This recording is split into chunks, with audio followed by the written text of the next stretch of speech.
Ushuaia también, en la zona de la Patagonia también se utiliza muchísimo.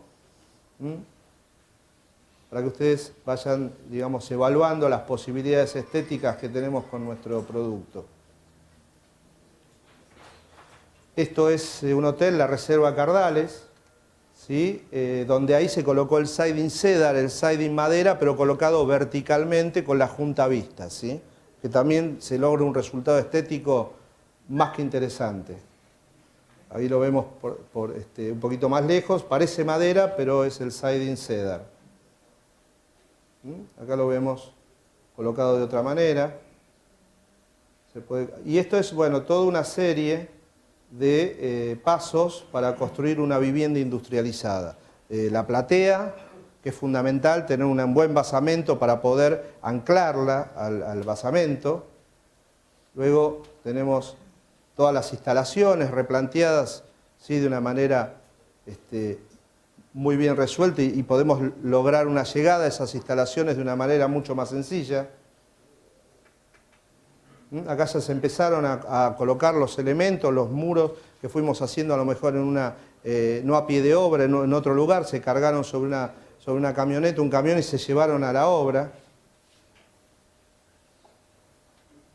Ahí ya empieza a tomar un poco de forma la construcción, la arquitectura con los muros. Tenemos las vigas perimetrales, tal cual lo hacemos tradicionalmente. Estos son los anclajes de los cuales yo les hablaba. Ahí vamos a tener que tener un buen asesoramiento. Y esto ya estamos armando entrepisos, ¿sí? Con elementos estructurales, que luego vamos a empezar a emplacar con nuestra placa. Y ahí ya, bueno, la arquitectura tomó cierta geometría, ya se va viendo cómo va a ser el producto terminado. Ahí ya se empieza a emplacar con OSB. ¿Por qué? Porque para que no se deforme la estructura, ¿sí? Con el tema de la presión de viento, las cargas de viento, nuestros muros se pueden desencuadrar porque el viento actúa. Bueno, lo podemos rigidizar con cruces de San Andrés, con placas de OSB o multilaminado fenólico. La placa cementicia no cumple la función de rigidizante estructural, sino simplemente es un elemento de revestimiento, ¿sí? Si queremos rigidizar la estructura de steel framing, le ponemos OSB, cruces de San Andrés o multilaminado fenólico. Bueno, y acá vemos la barrera de agua y viento sobre el OSB. También hay otra alternativa que son cortafuegos colocados, en vez de las otras a 45, Sí. es cortafuegos colocados con determinado cálculo, digamos, y entonces se arriostra con eso también. También cumple la función de arriostramiento, sí. Bueno, acá empiezan a haber elementos de madera también, en vez de ser todo metálico ya empiezan a aparecer elementos de madera y ya empieza a aparecer nuestro siding también, ¿sí? Claro, es un producto similar, es una barrera de agua y viento, está el que viene de Estados Unidos o el nacional. Sí, permite, digamos, que no pase el agua y el viento, pero permite respirar el muro, o sea, ¿sí? Esa es la función. Bien, y acá, bueno, ya vamos viendo que ya la arquitectura tomó forma en las condiciones climáticas más duras, como lo ven ustedes, ¿sí? Todavía no se terminó todavía el revestimiento final. Este es el muro, el sándwich en seco, ¿sí? La placa de yeso, la barrera de vapor, del lado más caliente, la estructura portante, la lana de vidrio o el EPS, luego por detrás la placa cementicia como sustrato, la barrera de agua y viento, nuestro siding, ¿sí? Y un elemento decorativo como puede ser un elemento como la piedra.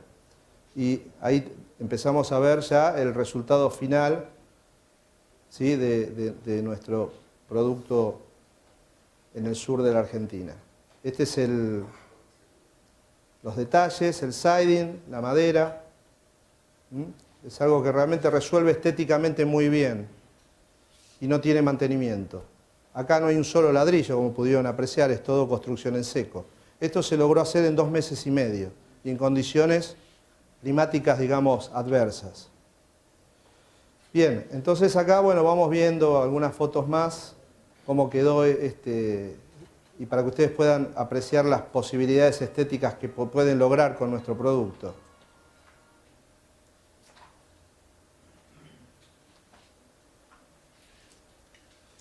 Y luego, bueno, algunas ideas también con la placa cementicia mezclada con el siding, que les decía que se puede colocar vertical, horizontal, podemos jugar con eso también. Acá tenemos el ejemplo de un arquitecto que trabaja mucho en la costa atlántica, el arquitecto Berro Madero, donde, bueno, él aprovecha las posibilidades de la cuadrícula y juega con ciertos tonos de colores, o sea, con una estética muy plástica, ¿no? Y bueno, él realmente ha explotado, experimentado con nuestra placa y con el siding, ¿sí? Estas son construcciones de ladrillo a lo mejor o construcciones totalmente hechas en la estructura en madera, ¿sí? Bien. ¿Los colores tienen las placas o los... No, es una pintura sobre placa constructiva estándar. Es la placa estándar pintada con diferentes tonos y el siding pintado con diferentes tonos para que haga un juego... ¿sí? Un juego cromático. ¿Sí? Estos son ejemplos como para que ustedes puedan evaluar el uso. Luego la arquitectura comercial, tenemos los McDonald's.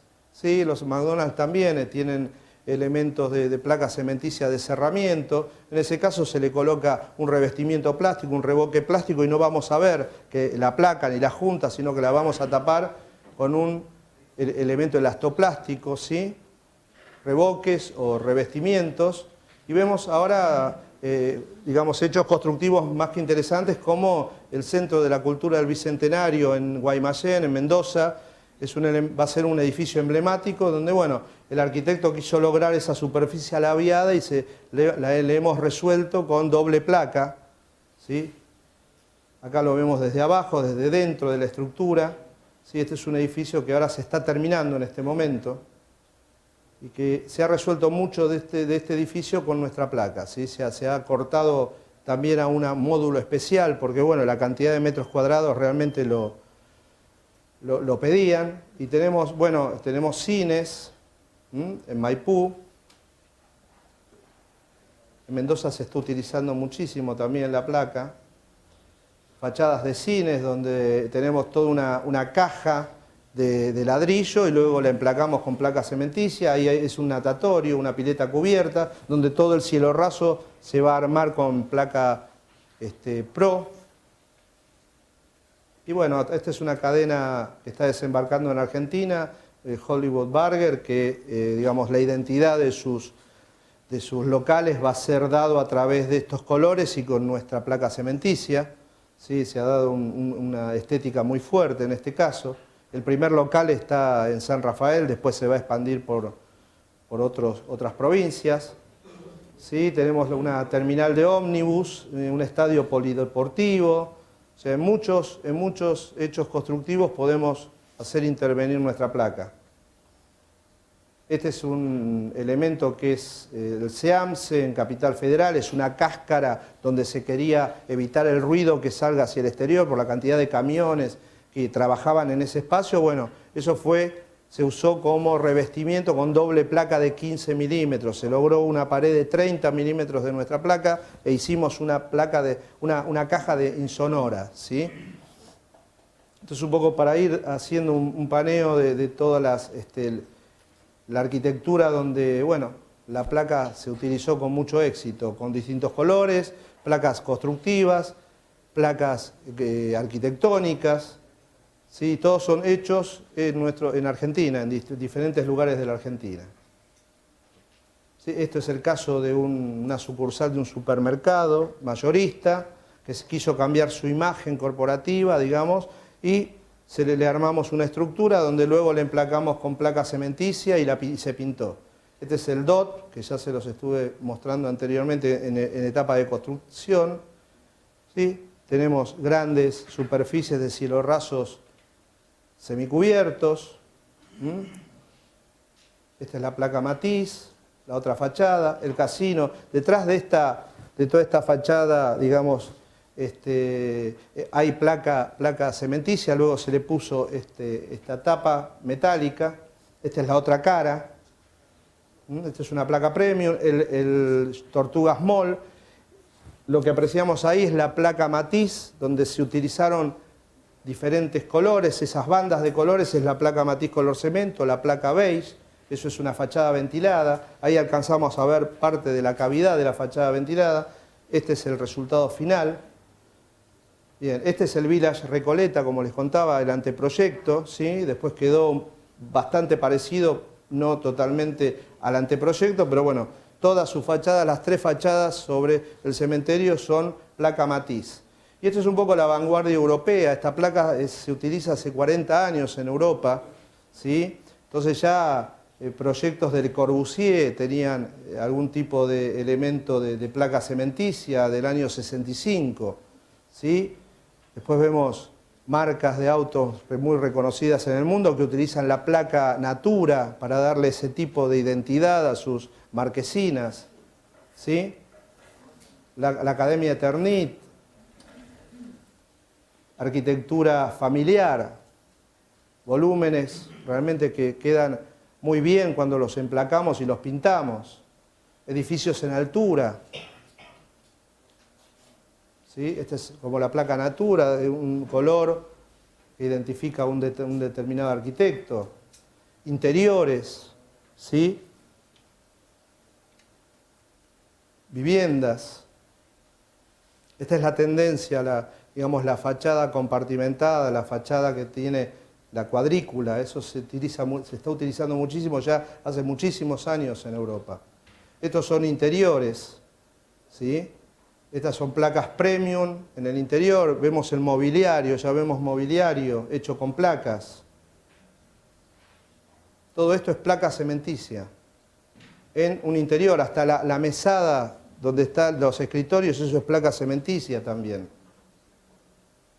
¿Sí? Cocinas. Baños. Hasta la lámpara que ustedes ven ahí es una placa cementicia curvada. La placa se puede curvar. Si la mojamos totalmente, la ponemos en una batea con agua y hacemos una estructura de madera que tenga un radio para que nosotros queremos lograr, bueno, la mojamos totalmente, luego la colocamos totalmente mojada en ese bastidor, la dejamos secar y la placa toma la forma curva también, ¿sí? O sea, se han hecho... Esa lámpara curva era con placa Superbor. Se puede también hacer orificios para lograr cierta estética. Entonces, más o menos para tomar una idea del potencial que tenemos con nuestra placa. Bueno, yo les agradezco la atención. Espero haber sido lo más claro posible para que ustedes se lleven un panorama de las posibilidades que tienen las placas Superbor, constructivas y arquitectónicas.